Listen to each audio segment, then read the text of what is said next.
Hello, and welcome to a mid-season, intra-season? I'm not sure. Do we have a start for the intra-season thing?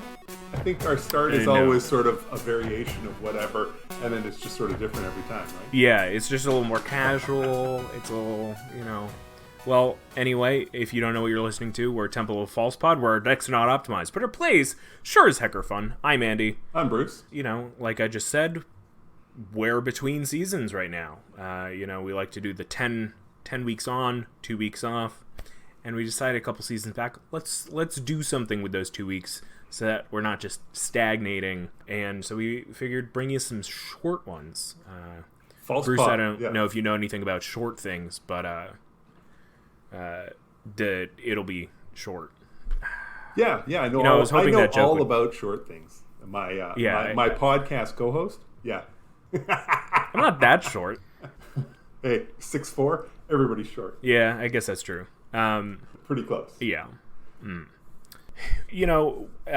When we started doing this shorter thing, we wanted to highlight some cards that we wouldn't normally get to talk about during the season, or talk about something that's been on our mind with the state of the game, or just kind of talk about something that didn't fit a whole 40 minutes. And as I drag this explanation out longer, this episode's going to turn out to be 40 minutes. So figured we'd start this week with your thing, and then next week we'll talk about my thing. Sure. That Cool. sounds good. All right. So what'd you bring us today for show and tell? For show and tell. For the There's got to be a magic flavored show and tell somewhere, right? Is that a... Show and tell is a card. It is. It is. Yeah. Yeah, it's not the card I'm going to talk about, though. The card I'm talking about for today's short episode for the False Pod Unplugged edition is Phyrexian Splicer. Now, the card is out of Tempest. It has never been reprinted, so there aren't very many of these, and it's only worth 30 cents. So clearly, I am actually the only one who thinks that this card is at all interesting or good. So, Phyrexian Splicer is a 2-mana artifact, and for 2 and tap, you can choose Flying, First Strike, Trample, or Shadow. Until the end of the turn, target creature with the chosen ability loses it, and another target creature gains it. Oh, man. So, when I first saw the card, it was during Tempest, when there was a lot of shadow creatures around, and I thought, hey, that's pretty good, because I could take shadow away from one of my creatures and give it to one of my other creatures. One of the big ones, because back in Tempest, all of your shadow creatures, the best power they had was 2. So if I could swap it out for a 5/5 creature, even a craw worm at 6/4, suddenly becomes a real menace when you're giving it shadow every turn, and it's essentially coming in unblocked. So that's sort of what I saw with it back then. It didn't take too many games to start to realize that, this is way more flexible than that. Way more. Oh, definitely. And so at the time, I would, you can take shadow away from the creature, from your creature, and give it to an opponent's creature. And you don't even have to give it to the opponent's creature during their attack phase. You can give it to them when they're trying to block. So now suddenly their one blocker has shadow and can't stop anything. So that was fun.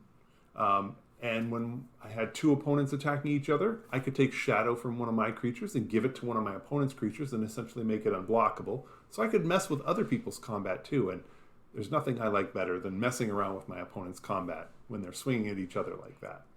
But that's all well and good back in the days of Tempest when Commander didn't even exist. Now let's fast forward right up to today. We're rarely ever going to talk about a creature in the battlefield with shadow nowadays. It just doesn't happen. There's a couple that have abilities when they do combat. There's a couple of decks that have some shadow creatures in it because, whenever a creature does combat damage. So the shadow creature is basically unblockable, so people sometimes use that. But even if you take shadow off the list of options for this card, choose Flying, First Strike, or Trample. Those are all great options. Oh, definitely. There's almost always at least one flying creature on the battlefield. You now don't have to worry about your opponent with the flying creature because you can just spend 2 and take flying away from it. And your opponent knows this. So they're not likely going to swing with their flying creature at you. Because you're just going to take flying away from the creature and then stuff it and possibly even kill it. So they swing elsewhere. And sometimes you might be okay with that, and other times maybe you're not. And you can just pull it away and drop it back on. So it's essentially working a lot like the shadow ability. There's just so much flexibility in combat, and I really think that the real trick with the Splicer is to try and get your opponents to continue to attack, because I think it can do so much work. It messes combat up so badly that a lot of times your opponents will just be like, no, I'm just not gonna, because I just don't know what's gonna happen. I mean, if you can take trample away from their 7/7, you can let another opponent chump block with a 1/1. You can do, and this is you're just tapping to do it. So you can do it before their combat, during combat, before the blockers are declared, after blockers are declared. It doesn't matter. So you can really mess with your opponents. And if you're going to run this, you're probably putting it in a deck where you have creatures that have flying, first strike, and trample. I can picture, the Splicer really should be going into every Audric deck. I mean, you are now going to have all of your creatures with flying, first strike, and probably trample. So easy. Why not run with that? It's like, I really like the extra benefit you get from stealing first strike from an opponent's creature. Right. Because you're not only taking it away from an attacking creature, but you're giving it to a defending creature. Whether it's matched up with that attacker is another thing, but because you could, do it diagonally and really benefit the attack, the combat in your favor. Right. Because taking away first strike is huge. Giving something else first strike is huge. Together, it's amazing. Right. And for 2 mana and tap, it's great. There's very little downside to this card. Yeah, as far as I can see, the only real downside to the card is if you're using it to mess with your opponent's stuff, you're keeping 2 mana open, and then you now have to decide when you're going to use it, because it does require you to tap it. So if you use it during your first opponent's turn, then the other 2 opponents now know you can't mess with me now. Haha, and they can go about doing whatever it is they need to do. So, so it's something to keep in mind.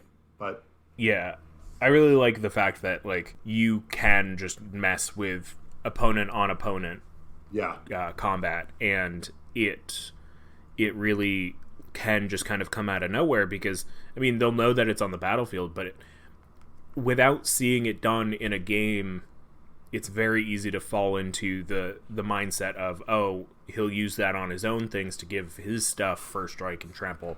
But to really help out other people can be to your advantage as the person who owns this.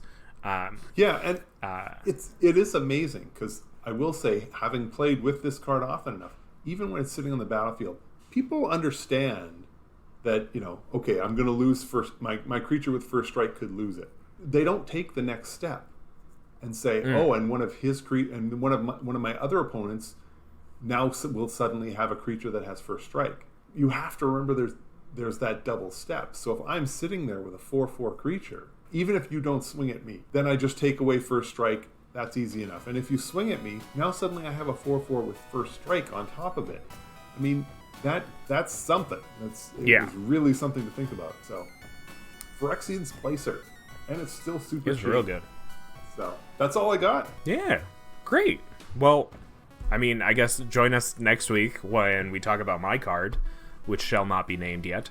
And then the following week, which is October 12th. Oh, between now and then is your birthday, and Unfinity comes out, which is exciting. Yes. So maybe in a couple of weeks we'll have an episode regarding something to do with it. We'll see. But until next week, we're Temple of the False Pod, where our decks are not optimized, but our plays sure as heck are fun. I'm Andy. I'm Bruce. Thank you so much for listening to this mini episode. Before you go, have a great night, and may your fifth land be the temple. For listening. Bye! You can reach out to us via email at falsepodmtg@gmail.com, or on Twitter @falsepodmtg.